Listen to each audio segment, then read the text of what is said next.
ఎలా చేయాలో చూద్దాం. ముందుగా ఉప్మా చేసుకోవడానికి ఒక కప్పు ఉప్మాని తీసుకొని స్టవ్ ఆన్ చేసుకొని కడాయి పెట్టుకున్నాము. ఆయిల్ని యాడ్ చేయకుండా ఓన్లీ ఉప్మాని బ్రౌన్ కలర్ వచ్చేంత వరకు బాగా వేయించుకోవాలి. స్టవ్ లో ఫ్లేమ్లోనే పెట్టుకొని ఉప్మాని బాగా కలుపుకుంటూ వేయించుకోవాలి. రవ్వ బాగా వేగింది. స్టవ్ ఆఫ్ చేసుకొని ఈ రవ్వని వేరే బౌల్లో షిఫ్ట్ చేసుకుందాం. స్టవ్ ఆన్ చేసుకొని ఇదే కడాయిలోకి 2 టీ స్పూన్స్ ఆయిల్ వేసుకుందాం.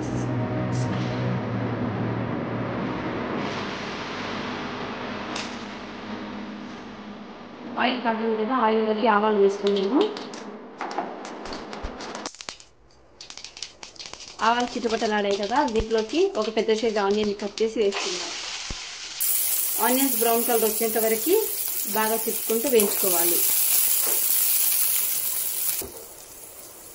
ఆనియన్స్ బాగా వేగాయి కదా, ఆనియన్స్లోకి ఒక కప్పు గ్రీన్ పీస్ వేసుకుందాము. అలాగే ఒక హాఫ్ క్యారెట్ని సన్న పీసెస్గా కట్ చేసుకొని యాడ్ చేసుకుందాము. ఈ రెండింటిని ఆయిల్లో బాగా మగ్గించుకుందాం. గ్రీన్ పీస్ క్యారెట్ ఆయిల్లో బాగా వేగాయి కదా, ఇప్పుడు ఒక మీడియం సైజ్ టమాటోని కట్ చేసుకొని మిక్స్ చేసుకుందాం. టమాటోస్ పూర్తిగా మెత్తబడేంత వరకు కలుపుకుంటూ మీడియం ఫ్లేమ్లో వేయించుకోవాలి. వెజిటేబుల్స్ అన్ని బాగా వేగాయి కదా, ఇందులోకి మనం ముందుగా వేయించి పెట్టుకున్న ఉప్మా రవ్వను యాడ్ చేసుకుందాం. ఈ ఉప్మా రవ్వలోకి వాటర్ని యాడ్ చేసుకుందాము. 1 కప్పు ఉప్మా రవ్వకి 2 కప్పుల వాటర్ వేసుకుంటే సరిపోతుంది. 1 కప్కి 2 కప్స్ వాటర్ యాడ్ చేశాను. స్టవ్ మీడియం ఫ్లేమ్లో పెట్టేసుకొని కలుపుకుంటూ మిక్స్ చేసుకోవాలి, లేదంటే ఉంటలు కట్టేస్తుంది. కేర్ఫుల్గా కలుపుకుంటూ బాయిల్ చేసుకోండి. చూడండి, వేడి వేడి ఉప్మా రెడీ. ఇప్పుడు పన్నీర్ కర్రీ ఎలా చేయాలో చూద్దాము. పన్నీర్ కర్రీ చేసుకోవడానికి ముందుగా ఆనియన్ పేస్ట్, టమాటో పేస్ట్, అలాగే కాజు పేస్ట్ కొట్టి పెట్టుకోవాలి. ఈ 3 ప్యూరీస్ని రెడీ చేసుకున్న తర్వాత కర్రీ స్టార్ట్ చేద్దాం. ముందుగా స్టవ్ ఆన్ చేసి కడాయి పెట్టుకున్నాను. కడాయిలోకి 2 స్పూన్స్ ఆయిల్ వేసుకుందాం.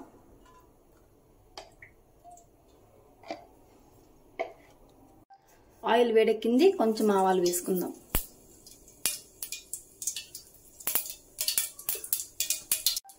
ఆవాలు చిటపటలాడిన తర్వాత మనం ముందుగా పేస్ట్ చేసి పెట్టుకున్న ఆనియన్ పేస్ట్ని వేసుకుందాం.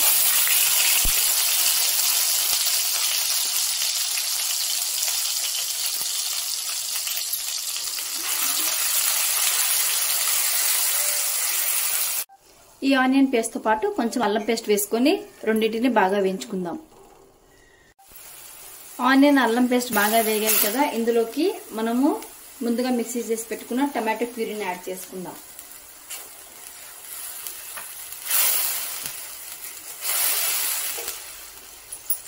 టమాటో ప్యూరీ ఆయిల్లో బాగా మగ్గింది. ఇప్పుడు దీంట్లోకి క్యాజు పేస్ట్ వేసుకుందాం.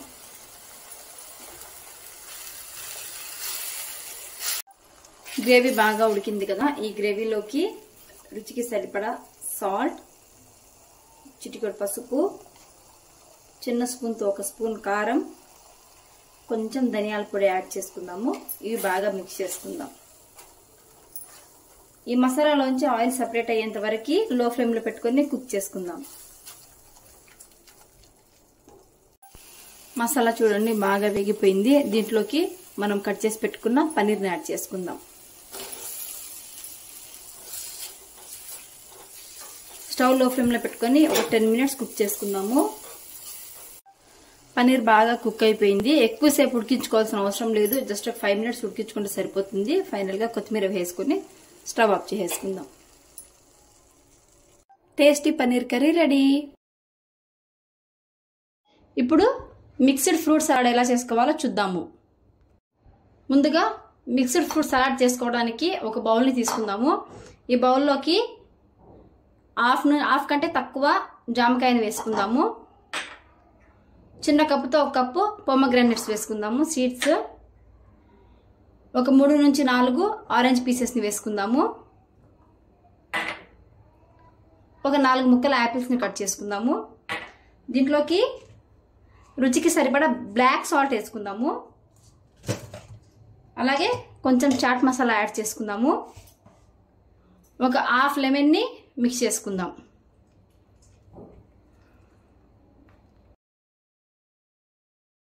ఇప్పుడు రాగి చిల్లా ఎలా చేయాలో చూద్దాం.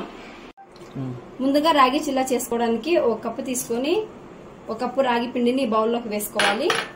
అలాగే 1/4 కప్పు శనగపిండిని యాడ్ చేసుకోవాలి. దీంట్లోకి కొంచెం సాల్ట్ యాడ్ చేసుకుందాము. అలాగే 2 పచ్చిమిర్చిని సన్నగా ఇలా తరుక్కొని యాడ్ చేసుకోవాలి. ఈ మిశ్రమాన్ని కొంచెం కొంచెంగా వాటర్ యాడ్ చేసుకుంటూ మనకు దోశ పిండి బ్యాటర్ ఉంటుంది కదా, అలా ప్రిపేర్ చేసుకోవాలి. చూడండి, మనకు బ్యాటర్ అనేది ఇలా ఉంటే సరిపోతుంది. ఇప్పుడు రాగి చిల్లా చేసుకోవడానికి మనం వెజ్జెస్ ని కుక్ చేసుకుందాం. స్టవ్ ఆన్ చేసుకొని కడాయి పెట్టుకుందాము. కడాయిలోకి కొంచెం ఆయిల్ యాడ్ చేసుకుందాం. ఆయిల్ వేడెక్కింది. ఆయిల్లోకి సన్నగా కట్ చేసి పెట్టుకున్న క్యారెట్స్, అలాగే మీడియం సైజు ఒక ఆనియన్, సన్నగా కట్ చేసి పెట్టుకున్న క్యాబేజ్ వేసుకొని మెత్తబడేంత వరకు బాగా కుక్ చేసుకోవాలి. వెజ్జెస్ వేగాయి కదా, ఇందులోకి 1 పావు స్పూన్ అల్లం పేస్ట్ వేసుకుందాము. పచ్చివాసన రాకుండా వేయించుకుందాం.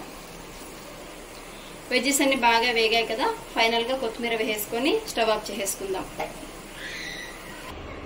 ఇప్పుడు చిల్లా చేసుకోవడానికి స్టవ్ ఆన్ చేసుకొని ప్యాన్ పెట్టుకుందాము.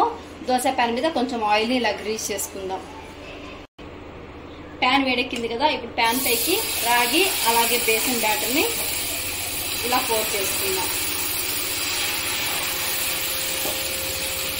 మిశ్రమాన్ని ఇలా స్ప్రెడ్ చేసుకున్నాం కదా, ఇప్పుడు దీనిపైకి మనం వెజ్జెస్ ని కుక్ చేసి పెట్టుకున్నాం కదా, ఈ వెజ్జెస్ ని యాడ్ చేసుకుందాం.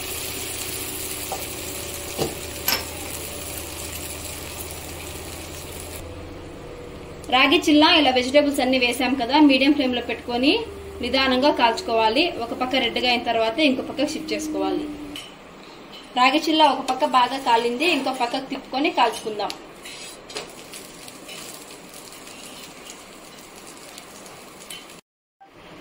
చిల్లా చూడండి, 2 పక్కల బాగా కుక్ అయింది కదా, ఇప్పుడు ప్లేట్లోకి సర్వ్ చేసుకుందాం. వేడి వేడి రాగి చిల్లా రెడీ.